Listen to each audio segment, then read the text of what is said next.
Hi, Cassian. Hi, Lisette. How are you? I'm good. And I just wanted to start by saying I really enjoyed the season. Thank you. Thank you. Let's not tell Lee this, but I really enjoy your version of Empire more. And Okay. you play the version that gets to have doubts, like that gets to be a little more dynamic because Sure. you get to do more. So he's playing the sort of like I the won't. I mean. won't tell Lee. It's between you and me. We won't.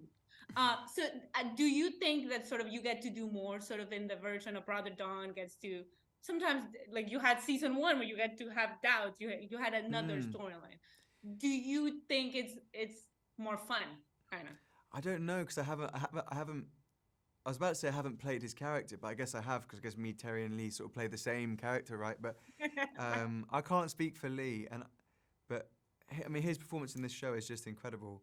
Um, and I think his Emperor does have doubts, but I think in a way that Dawn's more heart on his sleeve. I think, um, which sometimes can be more interesting to play, but then on the flip of that, there's something really interesting about the Cleons, and especially in what Lee and Terry do, which is they're not as emotionally expressive, and as a result, they've always got this friction between what they're feeling, what they're presenting, Right. um, and they're so good at that.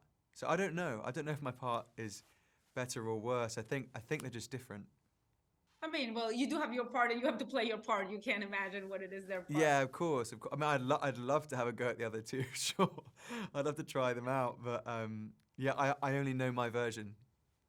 Well, I enjoy your version. And Thank you. as you're playing sort of like because I talk about this with Covinder, like you're playing Empire. Like, do you ever just sort of think about like the political landscape as you're playing Empire and think, oh, I'm playing this thing and like look at the world at large and think as I play this thing and look at AI, look at what's happening, look at what like Mm.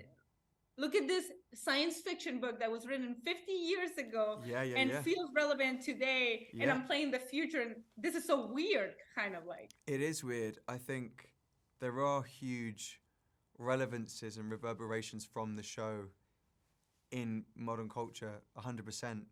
Um, Certainly, there's one thing to take away from the Cleons is sometimes too much power can be destructive. I mean, the Cleons, I love them, but they're not the most dynamic leaders.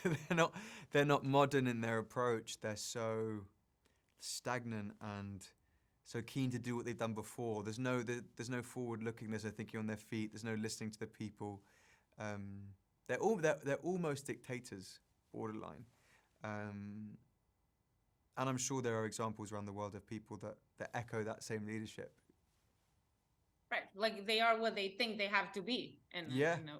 yeah, exactly. And it's ego first with the Cleons, it seems. And I'm sure you can see repetitions of that approach in some leadership worldwide of people being leaders for the sake of them and not for the good of humanity and people generally. Right, but like when the only person you can trust is yourself, like what else Yeah, can I there mean, how be? insane do you have to be to clone yourself and then only talk to yourself? I mean, no wonder things are going wrong in the galaxy. Yeah, Right. Thank you so much. I know you have a very busy day. I really enjoyed the season. Thank it's you. great. Thank you. Thank you. Bye bye.